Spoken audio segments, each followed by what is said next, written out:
Margaery Tyrell is a queer ally in a sea full of Karen Lannisters, and for that, we absolutely stan this stellar queen. But what is she actually like? How does she compare to her television show counterpart? Is it close to the book? Is it kind of different? Well, let's do a deep dive into all things Margaery, what her story is, how it differs from the show, and where she leaves off when we last see her in the books. So one of the first things that we need to discuss when we are discussing Margaery Tyrell and her portrayal in the books is the fact that she is not a POV character. We never get a chapter from her point of view, and so whenever we do see her, we have to remember that we are seeing her through the eyes of another character. Characters who have biases and opinions that they often put on her that probably aren't super fair. Here's looking at you, Cersei. Now, Margaery first gets brought up in the very first novel, in A Game of Thrones, by Renly Baratheon in one of the Ned chapters. So Renly basically has a secret plan because he's Robert's younger brother.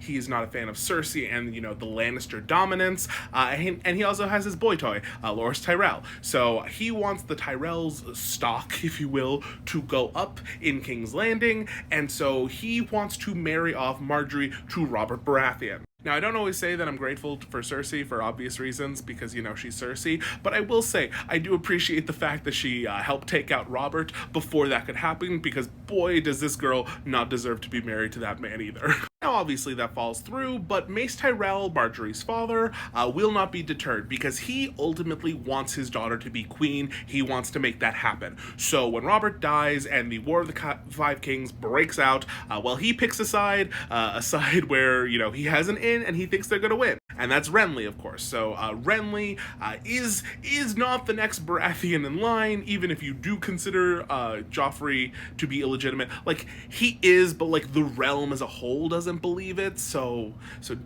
just remember that. But yeah, Stannis should be next, but Renly's like, yeah, no one likes Stannis, so I'm gonna do a thing, and for that, I'm gonna need the Tyrells. Which, obviously he will. But that's okay. He has his boy toy, who is his in with the Tyrells, so they marry Margaery to him, and they're going to be the next power couple. Yippee! Now, this is where I think we start getting some divergences between the show and the books, because remember, we don't see Margaery's POV, so we don't know she did any of the stuff, but with her television portrayal, I have said I really like that they give her a lot more agency, that they have her be, more of an active player than we get in the books, but that does come at the cost of D&D kind of falling back on the sexy sultry manipulator trope. So you win some, you lose some. Now, I think it's pretty obvious that Renly and Margaery never consummate their marriage for the obvious reasons, so she has to be aware of that. It hasn't happened, and I'm assuming she's chill with it because she's still there. I think at the end of the day, she is happy to kind of just, be in that position, help her family out, and just be able to chill, because really, Margaery is a teenage girl who just wants to do, the noble woman thing. She has her, menagerie of cousins and friends, and they all just basically, because they're rich people, they just hang all day. They hang all day, and they do little activities together, and it's very chill. Honestly, I want to get an invite to this group. Obviously, though, Renly dies, it's the whole thing, and then eventually the Tyrells make good with the Lannisters so that they can marry Margaery off to Joffrey. And this is where we get our first, real, in-person, sit-down where we get to see an extended amount of Margaery. We get a little bit of her in Clash of Kings through a Catelyn chapter, and Catelyn, thinks she looks very sweet. Margaery is well-behaved, and I think she, tells Catelyn, I'm sorry for your loss, so, good. But here, with Olenna and Sansa, we get our first real interaction with her. And it's actually a bigger group than these three. All of Margaery's cousins, and I think her mother are there, and they're all, doing, the chitty-chatty thing. But Olenna and Margaery, they're there with a purpose. They've invited Sansa to have, I think it's, lunch with them, or dinner, whatever, a meal. And they're trying to ascertain Joffrey's real nature. And it's at this point that we get, some insights into Margaery. So Margaery isn't an empty head. She is aware of what Joffrey is, and her and Olenna are questioning Sansa because they want to confirm what they have heard. Sansa, when she finally does feel comfortable, tries to warn Margaery and is you cannot marry him. No, do not do it. He's going to hurt you. And it's there that we get a little taste of Margaery, for real. Her and her personality, because she basically, leans into Sansa and is hey, so So part of the deal with me having to marry Joffrey is my brother Loras, who I'm very close to. They are very close. They're said to look like twins, like they look more alike than Cersei and Jaime look alike. And that's Cersei who admits that in a later observation, so you must know that it's real. Because why would Cersei admit that anyone was like, doing a thing better than her, whatever. But she says, Loras is joining the Kingsguard, and as part of the deal for me to marry Joffrey, and he's going to be my personal guard. My brother and I are very close. There is no world where Joffrey is going to be able to do anything to me with him right there. He will make certain of it. And like, damn, okay, that is quasi-threatening the king, so you go, girl. I'm enjoying this. And you can kind of see that, again, Margaery isn't an empty head. She's probably a little closer to Olenna here than she is to her father in demeanor. But she's smart as a woman in the nobility with limited tools at their disposal. She knows when to reveal her hand and when not to. And it's this very specific ability to control herself, to control the narrative, how she's perceived, that does her very well, for the most part, throughout the novels, because she is always making intentional choices. We don't know whether she ever engages in anything that, they would consider immoral, mostly because she makes certain that people, wouldn't see her doing it, even if that were the case. And I'm bringing that up because her next big storyline comes after she has married Tommen, and she becomes the subject of Cersei's rage and paranoia. So in A Feast for Crows, Cersei is really angry at the fact that after Joffrey's death, that they have married Margaery off to Tommen, because she thinks that Margaery is trying to manipulate Tommen, and it's a whole thing, which Tommen is like a little kid, so he just wants to hang out with his new friend that he's married to. And obviously Tommen is so young, they don't do anything. Their wedding night, they agree, the two families agree that they will sleep in the same bed, but it's a slumber party. There's a bunch of people in the room. It's a thing, and they're all just giggling and telling stories, whatever. Again, sounds like a fun time. But Cersei is really irritated at this, and not only that, because she's so used to being in this paranoid state, she starts assuming that Margaery is scheming to the nth degree. Which I think she is to a degree. I think she's, again, like I said earlier, she's very conscious of the moves she makes, and she's trying to make everyone see her in the best possible light. Her and her ladies, they're going out on these day trips all the time. When they come back, they stop by the markets in King's Landing. They buy things from the small folk. They get themselves in good with the poor people. But Cersei sees the Tyrells as a whole being this scheming crazy lot that she has to deal with, that she has to get rid of. And so Cersei actively tries to do that. She manipulates some situations to get a bunch of them off of her back, essentially. In a scene where we actually see Margaery's mask slip a little bit, there's trouble in the Reach, because the Ironborn, they have taken a series of islands called the Shield Islands, I believe. Now, Cersei being Cersei doesn't see how important these are, and how the loss of them to the Ironborn is going to lead to further raids in the Reach, so she calls them a bunch of rocks, which pisses Margaery the fuck off, and it's excuse me? But as part of Cersei's plan, she's oh, well, we can't spare anyone to go deal with that, because they're all busy with these other sieges, which leads to Loras Tyrell offering to take Dragonstone himself, so that will free up the Red Wine Fleet to go deal with the Ironborn. Margaery doesn't like this at all, and when Loras gets seriously hurt in the attempt, she is, furious, and she's sad, she's distraught over it, because that's A, her protector, and B, her, closest sibling. And it's here that Cersei's big plan then goes off, where she basically accuses Margaery of a bunch of stuff that she has done. She accuses her of sleeping around with a bunch of people, with her cousins. It's a whole thing, and Margaery gets arrested by the Faith Militant. And when Cersei goes to visit her, we fully see the mask fall off. We see Margaery yelling at her and snapping at her, I see through your bullshit. I know that you are behind all of this. I know you're doing this because you are afraid that I'm going to take your son away from you, and that anyone that your son marries, you will always ultimately hate. So fuck you and get the fuck out of here. Cersei really loves this, but don't worry, because everyone realizes it's bullshit pretty quickly and then arrests her as well. Now, where we leave Margaery, she's just been released from the Faith Militant and is awaiting her trial. We don't really know what's going to happen or whether she's actually engaged in any of the stuff that Cersei has accused her of. So if you want me to talk about that some more, please leave a comment because I realize I'm at 10 minutes. So yeah, let's do another part 2 if you want to. Let me know. Okay, bye. Margaery and Cersei get along like two peas in a pod. That is, if one of those peas was actually a parasite that was being possessed by the evil queen from Snow White.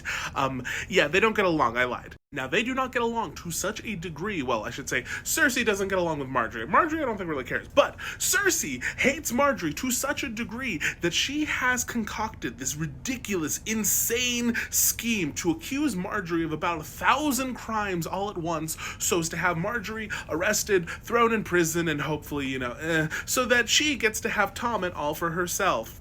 Sure. You could have just communicated some of those insecurities or something. No, you want to do the imprisonment? Okay, cool. Now, obviously, this is a Cersei plan, so it goes about as well as you would think, which is not at all. In fact, it backfires to such a horrific degree that it is instead Cersei who gets arrested. Well, Margaery also gets arrested, but Cersei then also gets arrested for her own crimes, which include a lot of the ones that she has just accused Margaery of. Oh, Cersei. Anyway, the question becomes, even though we know that Cersei obviously made up a lot of the stuff about Margaery, is any of it true?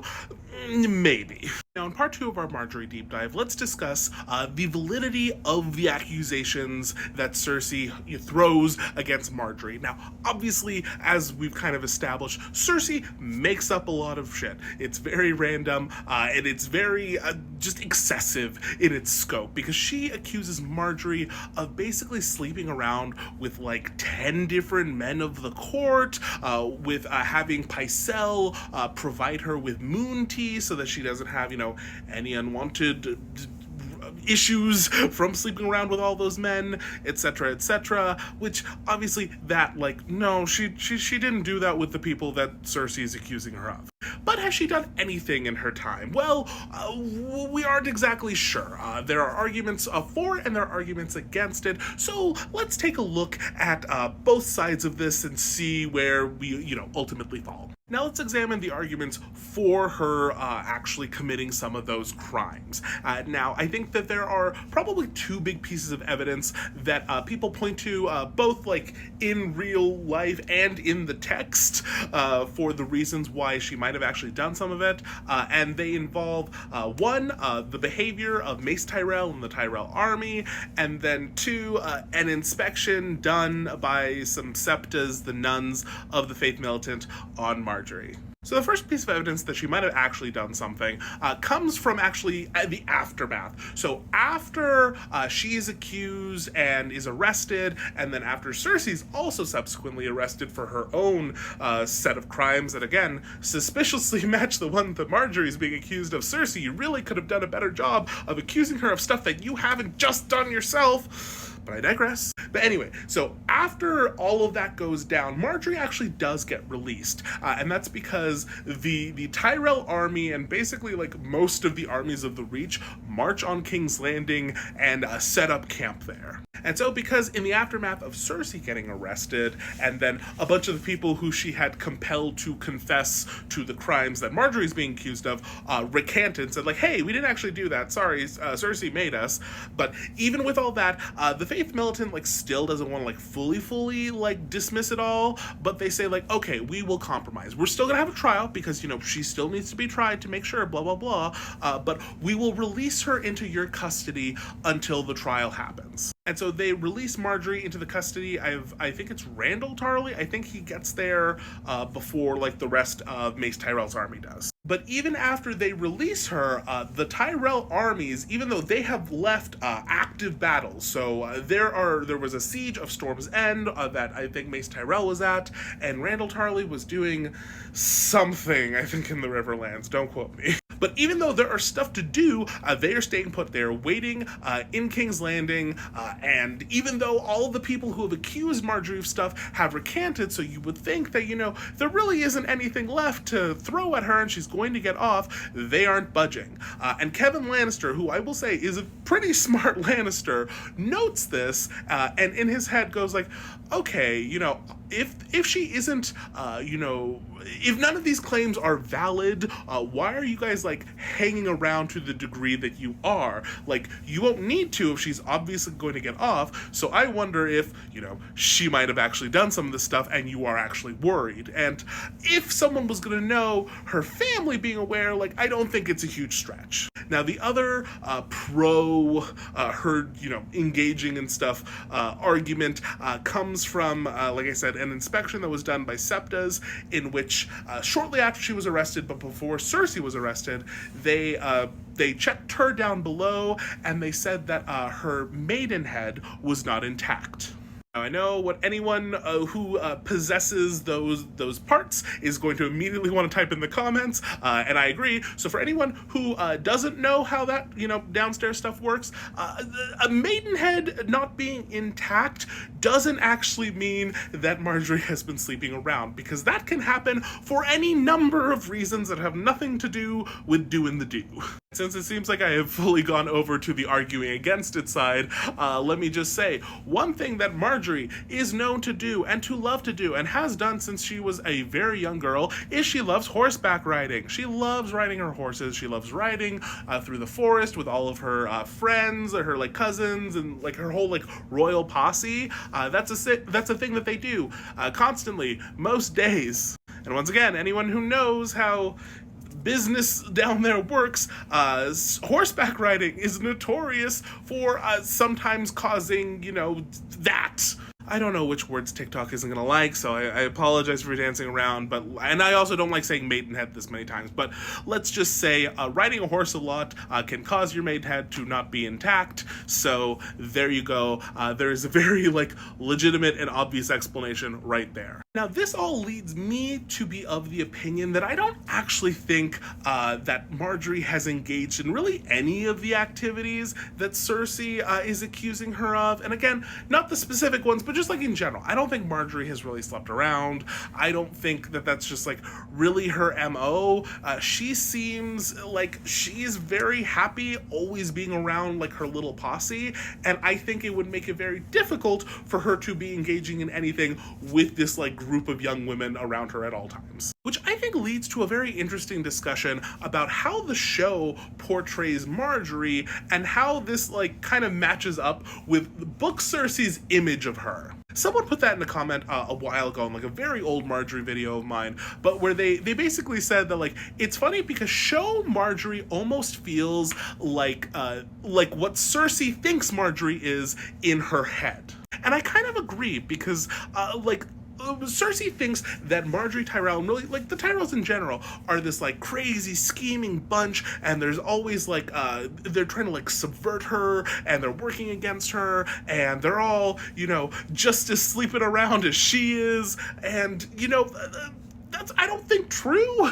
I think that that's just an example of Cersei's paranoia, and they are, they're doing the normal amount of politicking that these high lords would do, but I don't think it's any more personal in the way that Cersei thinks it is. And so it's interesting because I do get the question pretty often, you actually think that Margaery did any of this stuff? And I always say no, but people are pretty insistent, and I think it's because they have the image of the TV show in their head. They have that characterization of, Natalie Dormer's performance in their head, and it's great. I love Natalie Dormer in this role. I think she makes it very interesting, and she fleshes it out in some very interesting ways, again, and like I said in the previous video, giving Margaery a lot more agency than she has in the books. But again, what does it say that the way that we do that, the way that we expand the role, is by turning Margaery into almost the villain that Cersei thinks she is? And this isn't to say that I think that Natalie Dormer's performance is a villain or bad or anything like that. It's just it's very interesting that the show, which kind of goes out of its way to make Cersei smarter than she is in the books, to make her a bit more compassionate, also like seems to favor book Cersei's like worldview a little bit in how they like perceive the women around her. Now, I don't think that Margaery is like a complete angel. Something that I do like, that I mentioned in the previous video a little bit, is there are moments that you see the mask fall in the books where she stops being like the very sweet and proper and put together person putting on that friendly face for everyone around her, and she gets like serious for a few moments. And I like that because it does give us the impression that there is like an interiority, there is something behind the mask, and that she is intelligent, she is calculated, and she's just choosing her moments. Or rather, like, she is, you know, putting on this performance the whole time, and then there are just moments where she slips a little bit. Now, we can use that to argue that, you know, maybe because she has that interiority, maybe that, you know, she has engaged in stuff, and like maybe she has, and if she has, like, that's totally fine. I don't give a fuck. But I don't know. I think it's more just evidence that she is like a politically savvy person playing a role and maneuvering in the game in the only ways that she can, and less that like she is also like a femme fatale in the vein of like what book Cersei and then ultimately the showrunners of Game of Thrones seem to have thought she was. Anyway, you tell me what you think in the comments. Like, I'm interested because there is a debate here, and also please let me know whatever else you want me to make videos on. If you have questions, if you have things that you want me to rank, please drop them down below. I always appreciate hearing from you guys. Y'all are awesome. Okay, goodbye.